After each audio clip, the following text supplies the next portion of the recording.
अभी भारत का जीडीपी बढ़ने की संभावना बहुत ज्यादा थी क्योंकि अमेरिका ने चाइना पे बैन लगा दिया, टैक्स इतना लगा दिया, वहाँ फैक्ट्री लगाना मुश्किल था। ईज ऑफ डूइंग बिजनेस अच्छा है तो आपका जीडीपी बढ़ेगा, विदेशी कंपनियां भी आना चाहेंगी। तो इससे संभावना थी कि जितनी बड़ी कंपनियां हैं सब किसको छोड़ेंगी, चाइना को।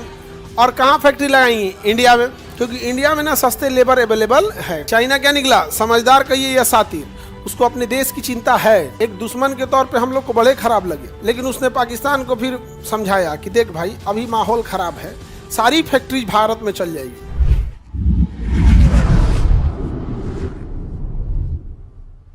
हमारे देश में मुख्य काम जीडीपी नहीं आता है, ये रोजगार दिखाता है, ईज ऑफ डूइंग बिजनेस दिखाता है। जैसे ईज ऑफ डूइंग बिजनेस में सिंगापुर बहुत आगे है, हांगकांग आगे है, जापान आगे है, यूएस आगे है, यूरोप आगे, हम इंडिया वाले बहुत पीछे ईज ऑफ डूइंग 40-45 के बाद आते हैं। मतलब ये है कि आपके बिजनेस को गवर्नमेंट और प्रशासन कितनी मदद कर रही है, जितना ज़्यादा मदद करेगा उतना ज़्यादा आपकी रैंकिंग सुधरेगी। हमारे यहाँ ऐसा कोई मदद करने वाला नहीं मिलेगा।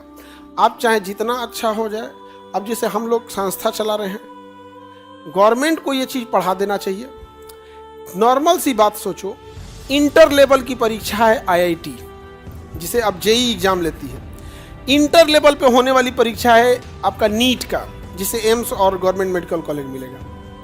क्या भारत सरकार या किसी भी राज्य की सरकार इतना स्कूल की क्षमता बनाया है कि उसके यहाँ से इंटर पास किया हुआ लड़का नीट और जेई में चल जाएगा बिना कोचिंग कैले? एहसान मानना चाहिए इन लोग को कि उनका बदले का काम हम लोग कर रहे हैं। जबकि उन स्कूलों को जमीन सरकार ने दिया, बिल्डिंग सरकार ने बनाया, बेंच कुर्सी सरकार ने दिया, मैनेजमेंट सरकार ने, पढ़ाने वाले टीचरों को भी सैलरी सरकार।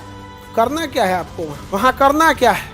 हम लोग को जगह हम देखेंगे, रेंट हम देंगे, बिजली बिल हम देंगे, बेंच कुर्सी हम देंगे, मैनेजमेंट मेरा होगा, प्रॉफिट है लॉस है हमारा होगा, और रिजल्ट नहीं हुआ तो बात हम सुनेंगे। और सरकारी स्कूल को कोई बोलेगा? नहीं बोलेगा। हम लोग तो काम आसान कर रहे हैं। But ease of being business में मान के चलिए हम लोग कुछ कहीं कोई सरकार और की कमियां गिना दी हैं कि यहाँ गड़बड़ी है, अभी 2 जांच भेज देगा। तो आप बताओ क्या ये ईज ऑफ डूइंग बिजनेस है?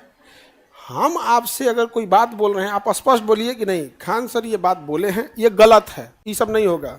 बोले क्या है वो, कोचिंग बंद कर दो, कोचिंग क्या दो बंद कर दो। इस सब में ईज ऑफ डूइंग बिजनेस नहीं होता, इसीलिए भारत बड़ी कंपनियां भाग जाती हैं। सर सिंगापुर वगैरह में है, आपका कोई प्रॉब्लम है तो वहाँ डेडिकेटेड डिपार्टमेंट है, उस ग्रीवांस से सॉल्व किया जाएगा। अगर सॉल्व होने वाला नहीं है तो प्रॉपर रीजन बताया जाएगा कि भैया इसको सॉल्व होने में 5 साल लग जाएगा, इतना ईजी नहीं है।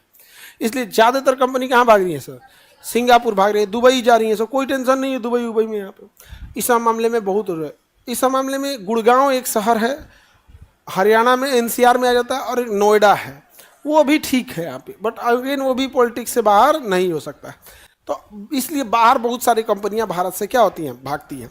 अगर आपका ईज ऑफ डूइंग बिजनेस अच्छा है, ईज ऑफ डूइंग बिजनेस अच्छा है तो आपका जीडीपी बढ़ेगा, विदेशी कंपनियां भी आना चाहेंगी, विदेशी कंपनियां भी आना चाहेंगी।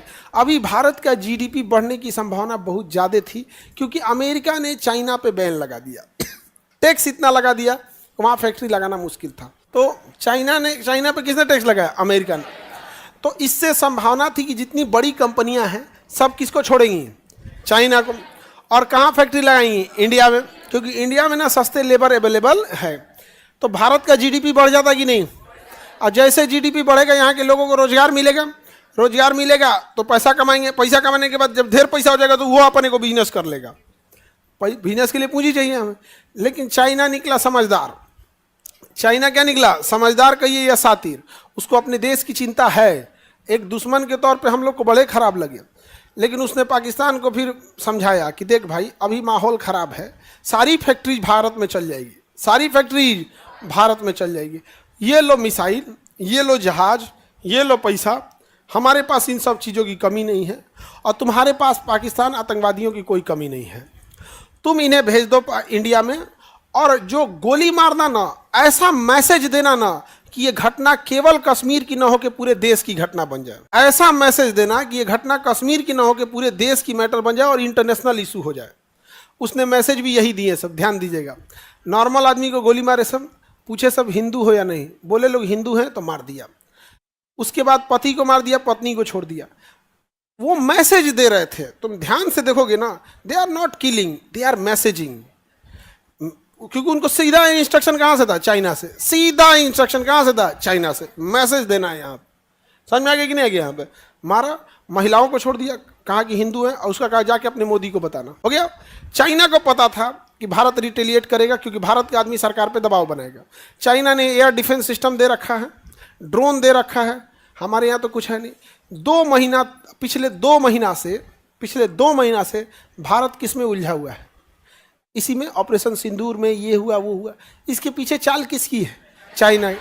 क्या हमारा जीडीपी इतना बड़ा ग्लोबल टेरिफ, ग्लोबल अमेरिका ने तबाह कर दिया चाइना को? क्या एक को कंपनियां आई? एप्पल शिफ्ट होने वाला था। कोई कंपनी तब इसलिए नहीं आई क्योंकि कंपनियों को इससे मतलब नहीं है कि आपके देश में क्या हो रहा है क्या नहीं, उसका प्रोडक्शन जरूर होना चाहिए। उसका प्रोडक्शन आपके श्रीलंका में होगा, श्रीलंका में दे देगा। जैसे आईफोन को पता है कि प्रतिदिन उसका 1 लाख आईफोन बिक रहा है, आपके लिए 10 दिन रुकेगा, उसका कितना का लॉस हो जाएगा वो आपका देखने जाएगा कि कहाँ हमला हुआ, कहाँ क्या हुआ। यहाँ पे चल गया श्रीलंका लगाने के लिए, कहीं चल जाएगा, उसको क्या जाता है, 2 रुपये कम जाते। तो हमारा जीडीपी बढ़ने का चांसेस था या नहीं था? एक धर्म को टारगेट किया था सर। अरे हिंदू धर्म को टारगेट किया था, बोलना में लाज कौन चीज लग रहा है? जब उन चोट्टन को, आतंकवादियों को लाज नहीं लगा, तोरा बोलना में कौन चीज का लाज लग रहा है? एक धर्म को टारगेट किया, अरे हिंदू पूछ के मारा था, सब कोई जानता है। मैं लाज ये कौन सी होता है? लिबिर नहीं करो भाई, किसी की जान चले गई, तुमको अपनी भाषा की मर्यादा दिख रही है भाई? आप किस जाति धर्म में पैदा होंगे, आपका क्या योगदान है या आपकी क्या कसूर है?